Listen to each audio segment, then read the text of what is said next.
Do, do, do. Do, do, do, do, do. Hey there.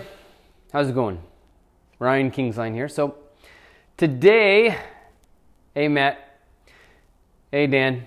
All right, so I wanted to see, I was thinking about something today. I was like, how can I talk about what this new program ArtistX is that I have over at Ryan Kingsline? How can I start to talk about how we coach artists? And it occurred to me that one of the things that might be interesting is one of these things that I do with my students. So I want to talk about this idea of why it sucks, right? Why does my work suck? Why does this sculpture just not have what it takes? And I don't mean like it just sucks right now today. I mean like, why does it suck? And it has sucked for the last week. What is going on? Because there's something going on here.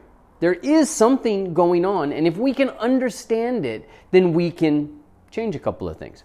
So today I thought that what I would do is get on, talk to you, and I'm going to tell you kind of one simple way of thinking. Hey, Santiago.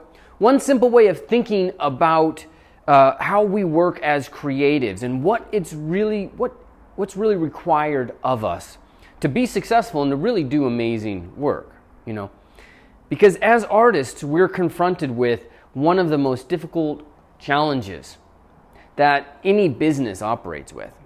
And it comes down to this real simple kind of dichotomy, these two different things that we have to do. We have to, as artists, we have to focus on the micro and we have to focus on the macro. And I was just reading Ray Dalio's book, and in Ray Dalio's book, Principles, he's talking about how that's what he can do. He can focus on the macro and the micro. He can focus on what needs to happen, the overall elements, and then also how they're going to happen. So get in there and micromanage and develop the actual processes. But we as artists, we do this every time we create something. Sort of. And that's where we get into this first really important topic, the really important kind of answer to why it sucks. Because many of us kind of get stuck somewhere in between the how and the what. And I want you to think about, as we're doing this, I want you to think about where you're stuck. Because over here in the macro, this is when we're in dreamland. We're thinking about all the stuff that can be done. We're thinking about all the cool, and we're just coming up with ideas and ideas and ideas and ideas. And we're just jonesing for that next idea. But somewhere inside us, and you know this if you've done it. I mean, it's one of the big anxieties of my life is when I come up with an idea, I realize that I've actually come up with ideas every single day for years. And not all of them have been acted upon.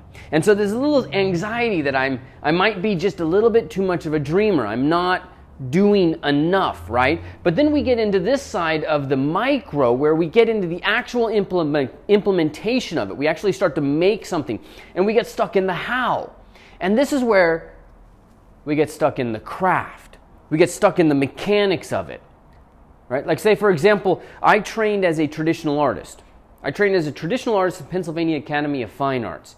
And I came out here to the West Coast. I trained on the East Coast. I came out here to the West Coast. I was taking a class, and there was a storyboarding class. And the instructor, part of what I was storyboarding, it had this splash of water. So it was focused on this puddle, and somebody's foot goes into the puddle and out of the puddle. And I just drew a puddle and a foot. And the guy's criticism was, well, you should have some water splashing. And I'm thinking, how the hell do you have water splashing? How do you have water splashing out of a puddle? I don't know how to draw this. I got to go get reference. I got to go draw from life. I've got to go study. And I say, I'm like, how would you do that? And he takes his pencil and he just goes, stoot, stoot, stoot, stoot. Fucking 4 lines to show that water is kind of splashed out to the side, cartoon freaking style. And next thing you know, I got somebody splashing in a puddle with water coming out of it, enough for a storyboard artist. But I was focused on the how. I was focused on all these mechanical elements to do it, all of these ways to kind of make it work, and I was overthinking the entire equation. I got stuck in the craftsmanship trap. I was no longer over here in the just get something done. Just come up with these ideas. Just make it kind of represent something. So where are you in this dichotomy?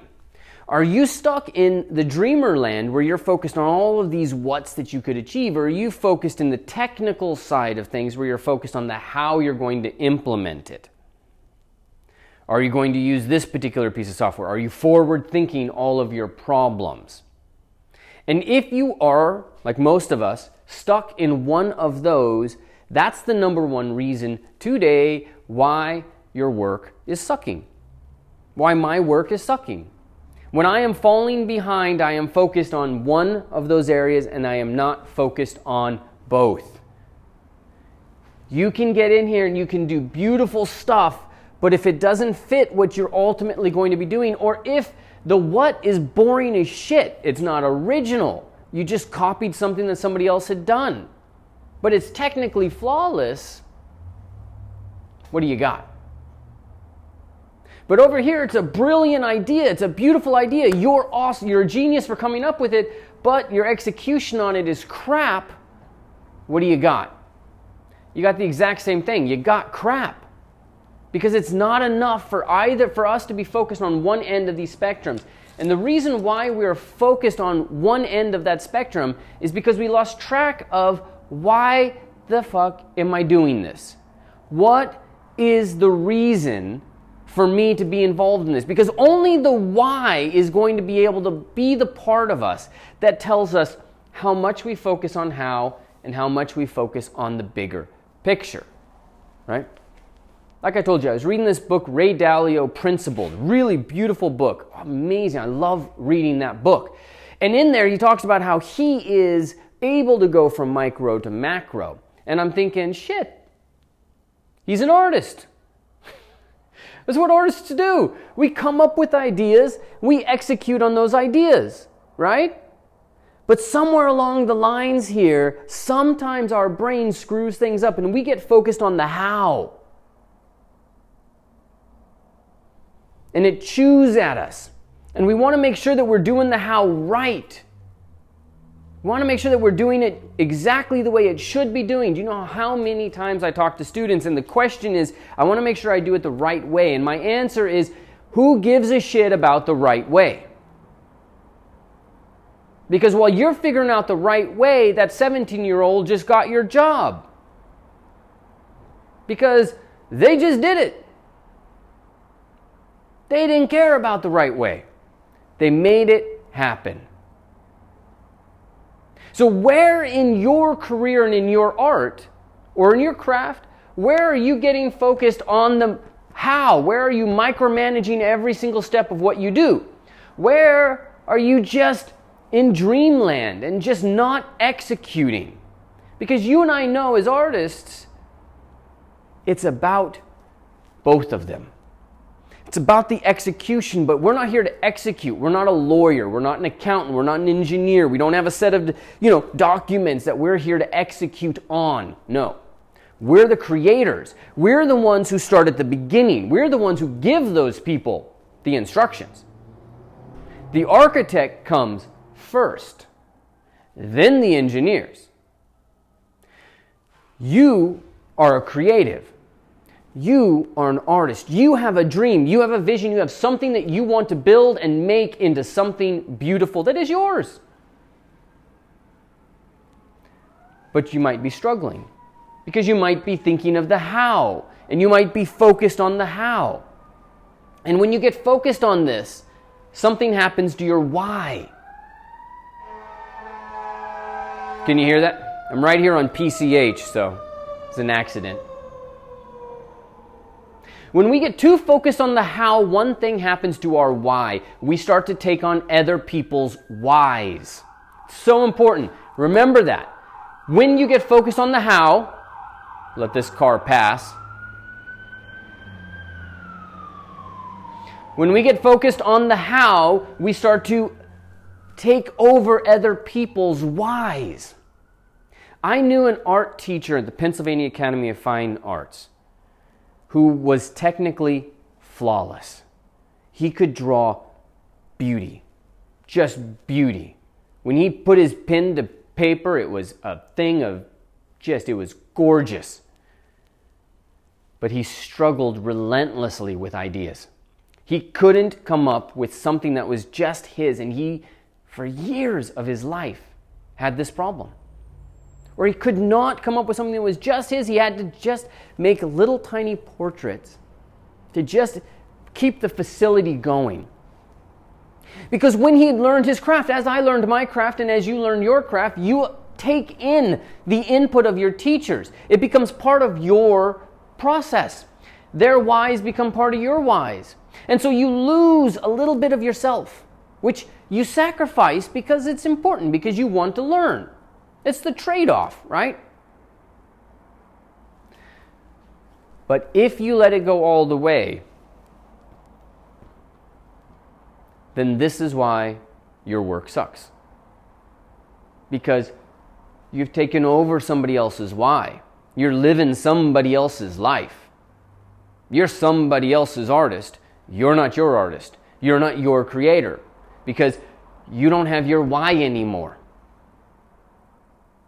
You got to get back to your why.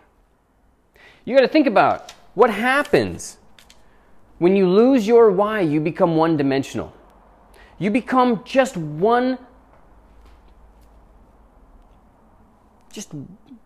capable of one little thing.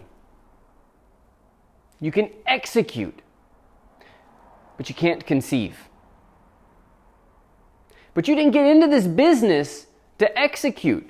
That's what lawyers do. That's what accountants do. That's what engineers do. They execute. Their day is planned according to execution. The way they define a successful day is, did I execute on my projects?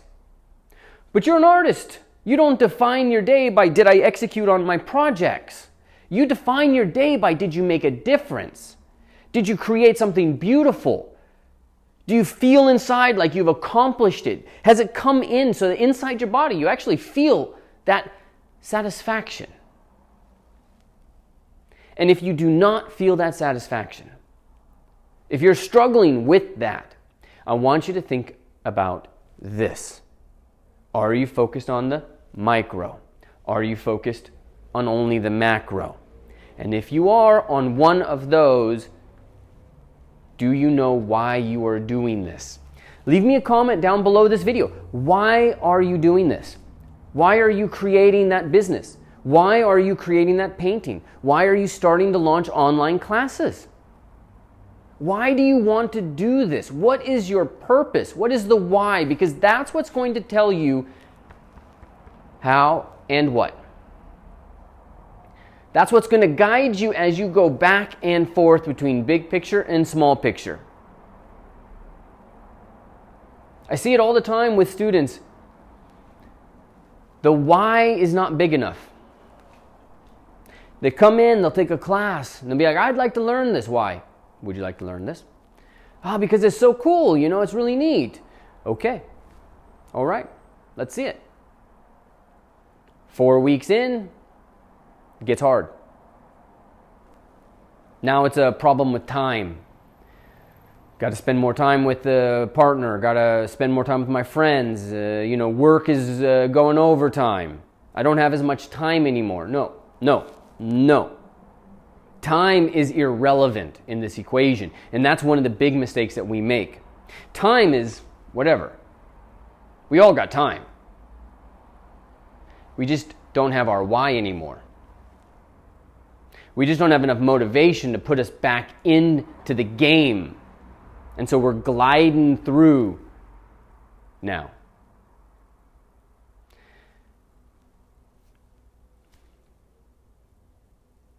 Because we don't know why.